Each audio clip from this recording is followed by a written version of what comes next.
Selamat pagi, Assalamualaikum warahmatullahi wabarakatuh, semuanya, mahasiswa angkatan 2020 ya.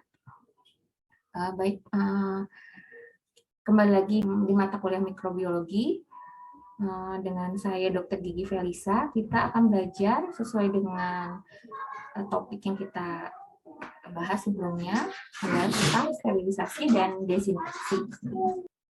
Pada pertemuan kali ini sesuai dengan rencana pembelajaran semester, bahwa pertemuan kali ini kita akan belajar tentang sterilisasi dan disinfeksi. Mahasiswa nanti diharapkan setelah mempelajari materi ini akan mampu untuk melakukan prinsip dari pencegahan kontrol infeksi di bidang kedokteran gigi.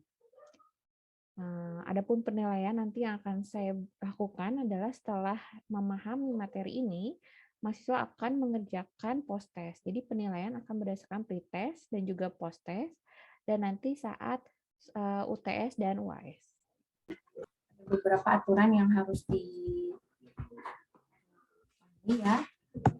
Pertama mungkin hadir tepat waktu, kemudian online selama jam kelas, gunakan nama asli ya, kemudian aktif dalam diskusi, nanti beri support atau chat, kemudian tolong tetap nyalakan video, acungkan kode jika yang bertanya, gunakan headset ya, matikan suara ya, kecuali saat dosen minta, nanti duduk sebagaimana di kelas ya.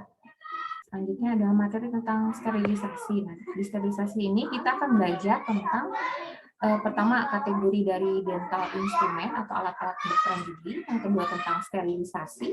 Yang ketiga, tentang desinfeksi. Sterilisasi. Apa itu sterilisasi?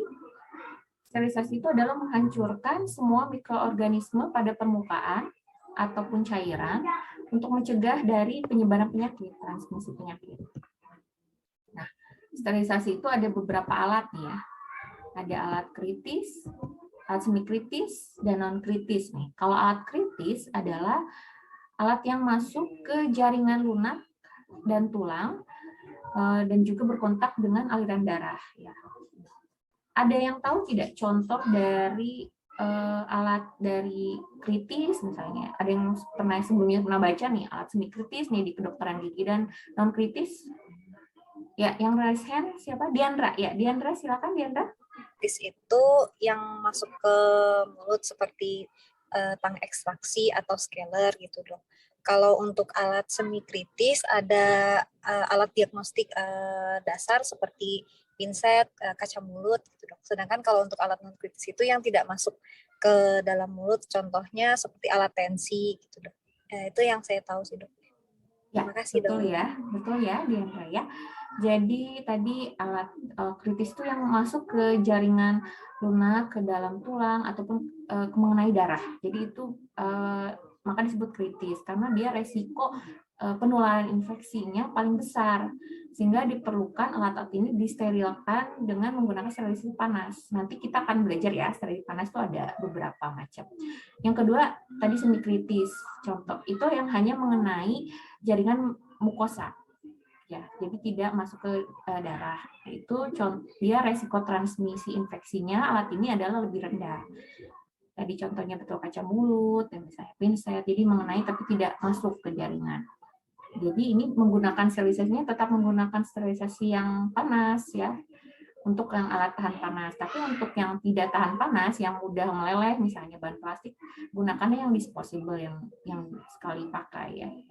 Atau bisa juga menggunakan bahan disinfeksi tingkat tinggi. Yang ketiga tadi non kritis yang hanya mengenai kulit, jadi tidak mengenai mukosa, tidak mengenai cairan mukosa.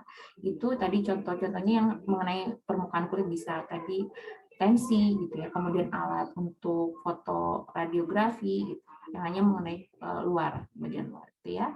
Dan cara untuk sterilisasinya cukup dengan dibersihkan, cleaning, dan didesinfeksi dan desinfeksi. Selanjutnya adalah bagaimana sih kita tadi syarat-syarat untuk sterilisasi ya, bagaimana sih prosesnya? Yang pertama adalah pembersihan, jadi harus dibersihkan dulu. Setelah dicuci dengan sabun, direndam dulu, dicuci dengan sabun, ditiriskan, baru disterilisasi. Nah, sterilisasi itu ada dua, ada sterilisasi dan desinfeksi. Nah, kalau sterilisasi yang untuk alat-alat yang kritis dan semi kritis tadi dengan sterilisasi panas ya, dan panas, kemudian dan desinfeksi tingkat tinggi. Yang kedua, untuk sterilisasi tingkat tinggi ini ada juga dengan cara direbus dan dengan bahan kimia. Yang kedua adalah dengan disinfeksi, dengan bahan-bahan cairan disinfeksi. Nah, disinfeksi ini ada yang tingkat tinggi, ada yang tingkat rendah. Nah, untuk yang tingkat rendah bisa untuk peralatan yang non kritis tadi yang disebutkan, yang hanya mengenai permukaan kulit.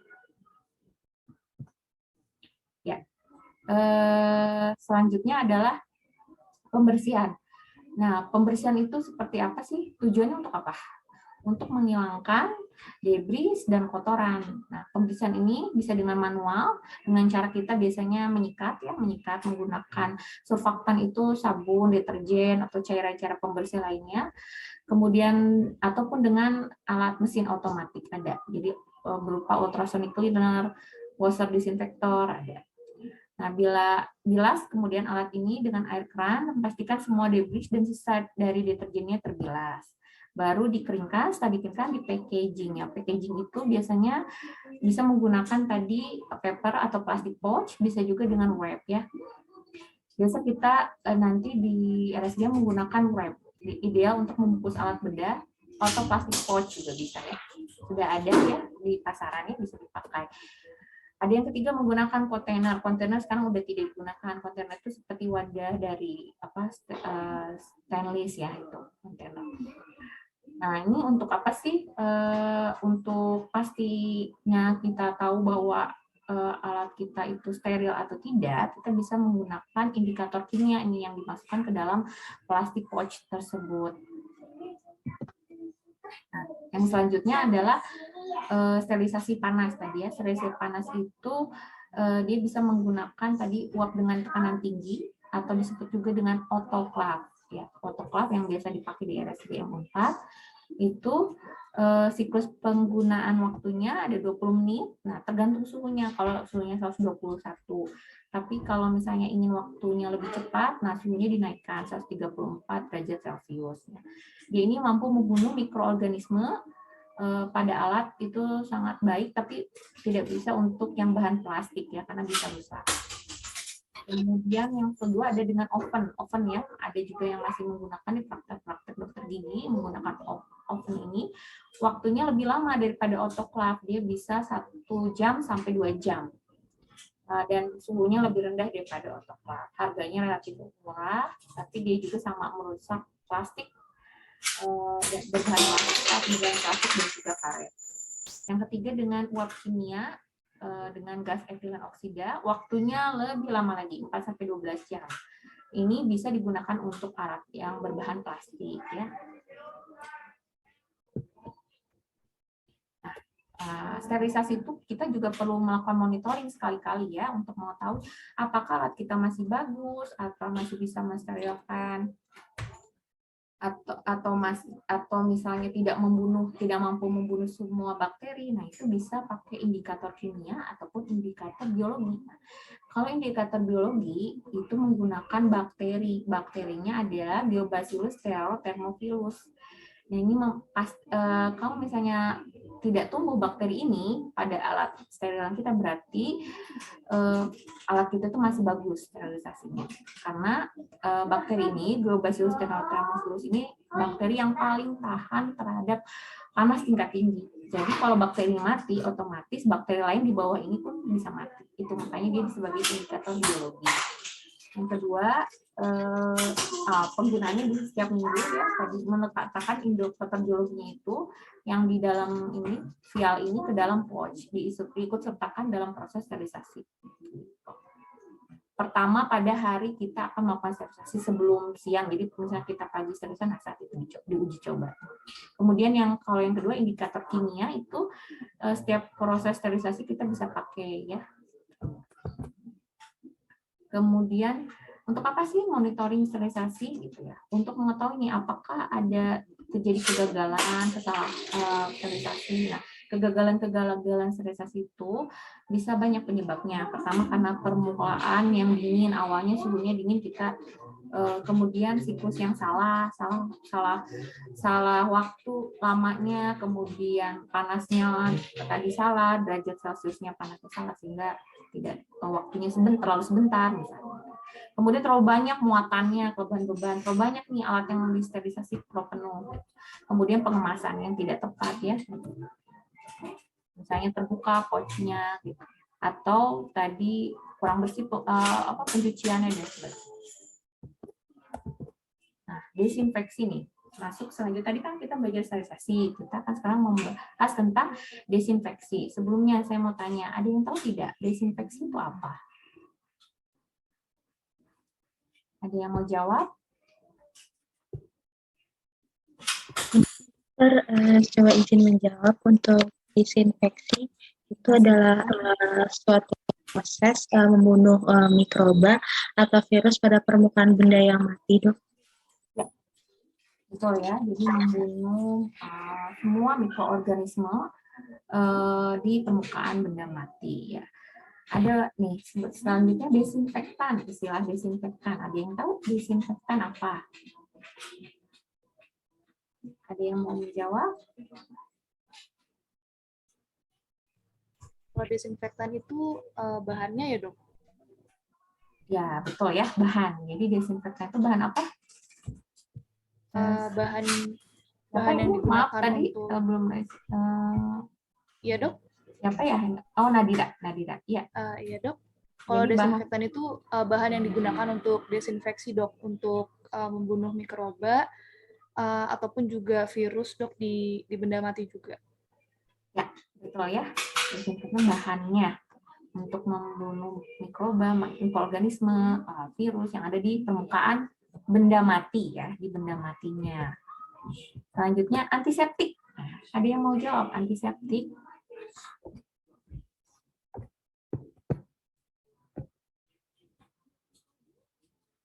Dokter izin mencoba menjawab, Dok. Kalau antiseptik itu bahan yang digunakannya untuk pada jaringan hidup untuk mencegah terjadinya infeksi, Dok. Kalau antiseptik bahannya digunakan di jaringan hidup, jadi yang tertutup. Kalau desinfektan, jadi untuk benda mati ya. Kalau bahan antiseptik itu yang untuk jaringan hidup ya. Betul sekali ya. Nah, macam-macamnya nih, ada chlorhexidine ya. Chlorhexidine yang sering digunakan di kedokteran gigi. Nah, ini spektrumnya luas, dia bisa membunuh bakteri gram positif maupun gram negatif, tetapi tidak bisa membunuh spora. Jadi tidak bersifat sporisida, tidak membunuh spora. Kemudian dia tidak bisa membunuh bakteri tahan asam, bakteri TBC, dan juga tidak bisa membunuh virus. Jadi chlorhexidine tidak bisa mematikan virus. Misalnya ada di obat kumur, tidak bisa mematikan virus ya. Dia juga berkurang kemampuannya kalau terkena darah, serum, pus gitu ya. Selanjutnya ada alkohol. Nah, alkohol ini dia baik ya, bisa membunuh bakteri, disebut bakterisida. Tuberkulosida bisa membunuh bakteri TBC, fungisida bisa membunuh jamur, furisida bisa membunuh virus, tapi tidak menghancurkan spora bakteri. Jadi bakteri kan ada bakteri batang, dulu pernah belajar bakteri batang itu ada yang berspora. Nah, sporanya itu bisa hancur kalau dengan alkohol. Jadi masih ada kekurangannya. Konsentrasi optimumnya 60-90. Cara kerjanya dia menghancurkan protein. Dia merupakan ada contohnya metanol, ada etanol. Kemampuan mikroorganisme kalau etanol yang sering ada di pasaran itu membunuhnya 10 detik sampai 1 jam. Dia membunuh bakterisida, virusida, tuberkulosida, fungisida, tapi tidak bisa mematikan spora dari bakteri. Ini contohnya kelebihan dan kekurangan tadi ya dari alkohol. Nah, yang selanjutnya ada klorin. Nah, klorin itu misalnya ada pada di sodium hipoklorit, ya, cairan irigasi saluran akar pada kedokteran gigi. Dia juga antimikrobanya spektrumnya luas. Tapi dia bersifat toksik kalau mengenai jaringan mukosa, jadi kalian harus hati-hati memakainya. Dia tidak terpengaruh oleh air, harganya murah, kerjanya cepat. Biasanya ini kalau ini 5,25 dapat mengiritasi orofaring. Dia juga bersifat korosif kalau terkena alat-alat yang berbahan metal. Kemudian dia menginaktivasi bahan organik, melunturkan kalau terkena kain itu ya, melunturkan warna. Mekanisme kerjanya ini paling baik, dia bisa membunuh semua mikroorganisme, membunuh bakteri, fungi, jamur, sporanya, bakteri berspora, kemudian tuberkulosida dan virusida. Jadi luas ya kemampuannya. Efek bakterisidanya lebih lama, itulah sebanyak yang dipakai untuk tadi bahan pemberi saluran akar ya, tapi tidak boleh mengenai mukosa mulut. Jadi titip kalau misalnya nanti kalian koas melakukan pemberi saluran akar, jangan sampai mengenai mukosa mulut. Selanjutnya surfaktan. Surfaktan ini jenis deterjen ya. Ini aktif melawan bakteri gram positif yang tidak berspora, ya, kurang aktif terhadap gram negatif, jadi tidak bisa untuk ini kekurangan ini. Kemudian yang kedua ada yang agen surfaktannya dan juga kationik dan anionik. Anionik ini contohnya ada di sodium lauryl sulfat, contohnya itu di deterjen. Nah ini dia itu tadi menginduksi kebocoran daripada bakteri, menyebabkan lisis dan mengeluarkan dinding dari sel E. coli. Jadi dia hanya lemah ya, kemampuannya lemah, antimikrobanya lemah tadi. Nah, yang selanjutnya, makanya kalau kita mau membersihkan tadi alat kedokteran gigi, setelah kita dibersihkan dengan deterjen, jenis deterjen itu macam-macam sabun lainnya, tetap harus disterilkan karena dia tadi kemampuannya lemah.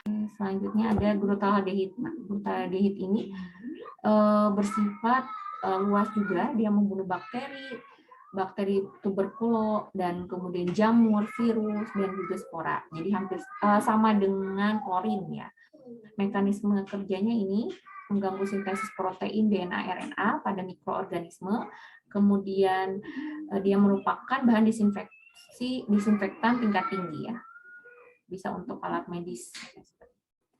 Keuntungannya dia dibanding klorin dia tidak korosif. Kalau klorin tadi korosi, kalau glutaraldehyid tidak korosif. Jadi bisa digunakan untuk alat kedokteran gigi sebagai bahan desinfektan tingkat tinggi yang tidak bisa disterilkan dengan panas. Tidak merusak alat berbahan karet atau plastik. Jadi bisa digunakan untuk alat-alat bahan karet plastik yang tidak bisa menggunakan oven misalnya. Tadi tidak bisa dengan alat otoklav. Hanya memang kerugiannya harganya mahal. Toksik kalau mengenai jaringan hidup ya, jaringan permukaan, jadi hati-hati penggunaannya, tidak mengenai kulit dan sebagainya, mengiritasi kulit ya tadi dan membran mukosa. Jadi dia fungsinya sebagai disinfektan. Hidrogen peroksida. Nah, hidrogen peroksida ini dia bisa membunuh bakteri, jamur, virus, efeknya cepat, aman untuk beberapa, asal tidak tadi ya, tidak berwarna, tadi tidak mudah terbakar seperti alkohol. Kemudian kerugiannya yang lebih mahal harganya ya. Dan tidak membunuh spora bakteri ya. Nah, iodofor nih. Iodofor ini dia membunuh bakteri dan virus. Bisa bakteri dan virus. Tidak mudah terbakar, digunakan untuk disinfeksi botol biarkan darah biasanya. Tidak membunuh spora kekurangannya itu ya. Tapi dan membutuhkan kontak yang lama kalau digunakan untuk membunuh jamur ya. Umumnya digunakan sebagai antiseptik. Selanjutnya fenol. Fenol ini dia akan menginduksi kebocoran bahan materi intraseluler dari bakteri Megatherium. Keuntungan fenol dia adalah membunuh bakteri, kemampuannya, kerugiannya, keuntungannya dia membunuh bakteri, jamur, virus ya. Ini referensi yang saya gunakan. Nih, setelah kita tahu nih berbagai macam bahan disinfektan, saya mau tanya, kira-kira nih apa bahan yang cocok digunakan sebagai antiseptik di campuran saat gelas kumur pasien? Sebelum pasien pemeriksaan kan biasa kita meminta pasien untuk berkumur. Campurannya bagusnya apa nih? Bahan antiseptik apa yang cocok digunakan dari berbagai macam bahan tadi? Ada yang mau jawab? Ya Bapak, salah juga. Povidone iodine ya dok? Ya, betul ya, COVID dan iodinnya cocok. Jadi kita bisa teteskan 2 tetes povidone atau 3 tetes ke gelas kumur, air gelas kumur, nanti minta pasien untuk berkumur. Karena kontaknya butuh lama, sehingga minta pasien untuk berkumur 30 detik minimal. Ya. Itu. Ada pertanyaan tidak nih dari materi yang sudah kita sama-sama pelajari hari ini tentang sterilisasi dan desinfeksi? Ada pertanyaan?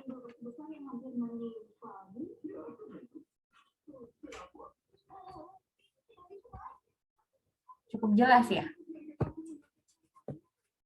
Cukup jelas ya? Baik, bila cukup jelas, nanti saya minta untuk menjawab post-test ya. Post-test di link yang saya kasih, di chat, di kolom chat, nanti tolong untuk dijawab ya post-testnya. Baik. Terima kasih ya atas kehadirannya ya. Sampai nanti kita bertemu, saya akan lihat nanti hasilnya di post-test, nanti kita akan bertemu lagi di materi selanjutnya ya. Materi lanjutan dari sterilisasi. Kalau tidak ada pertanyaan, sekian materi yang bisa disampaikan. Semoga ada manfaatnya. Mohon maaf apabila ada kesalahan. Assalamualaikum warahmatullahi wabarakatuh. Selamat pagi semuanya. Salam, terima kasih dok. Ya, Terima kasih dok. Salam, terima kasih banyak dokter. Ya, Terima kasih, sampai Dok. bertemu lagi. Silakan, Liv.